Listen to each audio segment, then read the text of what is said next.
வாங்க இன்றைக்கி கலைஸ் கிச்சனில் காளான் வச்சு சட்னி செய்ய போகிறோம். நம்ம வந்து காளான் ரைஸ், ஃப்ரைட் ரைஸு, காளான் பிரியாணி இந்த மாதிரி செஞ்சு பார்த்துருப்போம். இது சட்னி செஞ்சு பாருங்கள், சூப்பராக இருக்கும்.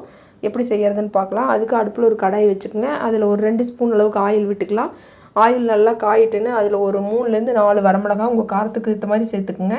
இப்போ வந்து இது நல்லா வறுத்ததுக்கப்புறமா இதில் வந்து பெரிய வெங்காயம் 1 கப் அளவுக்கு, ஒரு 3 நார்மல் சைஸ் 3 ஆனியன் வந்து இந்த மாதிரி கட் பண்ணி வச்சுருக்கிறேன். இந்த மாதிரி பெரிய சைஸாகவே கட் பண்ணி சேர்த்துக்குங்க. நம்ம வதக்கி அரைக்க போகிறது தான், அதனால் ஒன்றும் பிரச்சனை இல்லை. இப்போ வந்து நம்ம இது எல்லாம் சேர்த்து கண்ணாடி பதம் வதக்குனதுக்கப்புறமா ஒரு 2 துண்டு இஞ்சி, ஒரு 6-7 பல் பூண்டு சேர்த்துக்குங்க.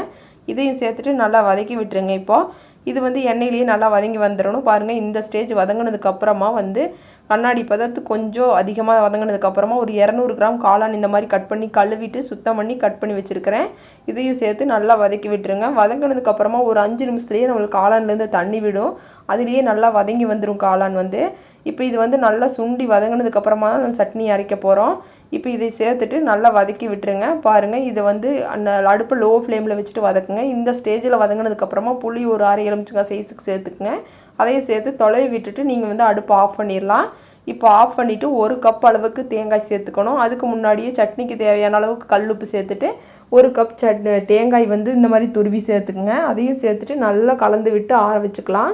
இப்போ அந்த எண்ணெயிலேயே வந்து நல்லா கலந்து விட்டுருங்க தேங்காயை சேர்த்துனதுக்கப்புறமா நீங்கள் அடுப்பு ஆன் பண்ண வேண்டாம். இப்போ இது எல்லாம் சேர்த்துட்டு நல்லா கலந்து விட்டுருங்க. இப்போ இந்த சட்னி செஞ்சு நீங்கள் இட்லி, தோசை, சாதத்துக்கு எல்லாமுக்குமே சூப்பராக இருக்கும். நம்ம அடிக்கடி செய்ய சொல்லி கேட்பாங்க, அவ்வளோ டேஸ்ட்டாக இருக்கும். இதையெல்லாம் கலந்து ஆற வச்சிடலாம். ஆறுனதுக்கப்புறமா ஒரு மிக்ஸி ஜாருக்கு மாற்றிட்டு நம்ம இதை அரைச்சி எடுத்துகிட்டு வந்துடலாம். இப்போ பாருங்கள், இதை வந்து அதிகமாக தண்ணி சேர்க்க வேண்டாம். காளான்லேயே கொஞ்சம் லைட்டாக தண்ணி இருக்கும். இப்போ இதை சேர்த்துட்டு இந்த மாதிரி வந்து நல்லா பேஸ்ட்டாக அரைச்சி எடுத்துகிட்டு வந்துடலாம். அந்த நம்ம வதக்கின சட்டியை மட்டும் லைட்டாக தண்ணி சேர்த்து அலசி ஊற்றிக்குங்க. இப்போ பாருங்கள், இந்த ஸ்டேஜுக்கு அரைச்சி எடுத்துகிட்டு வந்துட்டேன். இதை வந்து நம்ம தாளிச்சிடலாம். ஒரு பாத்திரத்துக்கு மாற்றிக்கிட்டு அப்புறம் வந்து நம்ம இந்த சட்னியை தாளித்து வச்சிடலாம். தாளிக்கிறதுக்கு முன்னாடியே நம்ம சட்னி ரொம்ப கெட்டியாக தெரிஞ்சிச்சுன்னா நம்ம வந்து ஒரு 1/4 டம்ளர் அளவு தண்ணி சேர்த்து இந்த மாதிரி கலந்து விட்டுட்டு இப்போ அடுப்பில் ஒரு கடாய் வச்சுட்டு எண்ணெய் 2 ஸ்பூன் விட்டுக்குங்க. இது நல்லா காயிட்டுன்னு 1 ஸ்பூன் கடுகு சேர்த்துக்கலாம். அது கூடவே வந்து 1 ஸ்பூன் உளுத்தம்பருப்பும் சேர்த்துக்குங்க. இது சேர்த்துட்டு இது நல்லா பொரிஞ்சு வரட்டும் கடுகு. இப்போ 1 கொத்து கருவேப்பிலை சேர்த்துக்கலாம். அடுப்பு வந்து லோ ஃப்ளேமில் வச்சுக்கோங்க, இல்லைன்னா கடுகு தீஞ்சிரும். இப்போ வந்து இந்த ஸ்டேஜில் ஒரு 1/4 ஸ்பூன் அளவுக்கு பெருங்காயத்தூள் ஆட் பண்ணிக்கலாம். அப்போ தான் சட்னி நல்லா வாசனையாகவும் அவ்வளோ டேஸ்ட்டாகவும் இருக்கும். இப்போ வந்து அடுப்பை ஆஃப் பண்ணிடுங்க. ஆஃப் பண்ணிவிட்டு இதை நாம் வந்து சட்னியில் சேர்த்துக்க போகிறோம். சேர்த்துட்டு நல்லா கலந்து விட்டுருங்க. இது வந்து நம்ம இந்த சட்னி வந்து நம்ம காலையில் டிஃபனுக்கு செஞ்சோம்னா மதியம் சாதத்துக்கும் கூட சூப்பராக இருக்கும்.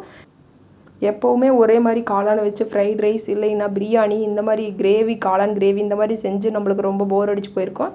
இந்த மாதிரி காளான் வச்சு டிஃப்ரெண்ட்டாக சட்னி அரைச்சி பாருங்கள். இட்லி, தோசை எல்லாமுக்குமே இன்னும் ஒரு தோசை சேர்த்து சாப்பிடுவாங்க. அவ்வளோ சூப்பராக இருக்கும். செஞ்சு பார்த்துட்டு எப்படி இருக்குன்ட்டு கமெண்ட்ஸில் சொல்லுங்கள். பிடிச்சிருந்துச்சின்னா லைக் பண்ணுங்கள், ஷேர் பண்ணுங்கள். கலீஸ் கிச்சனுக்கு மறக்காமல் சப்ஸ்கிரைப் பண்ணுங்கள்.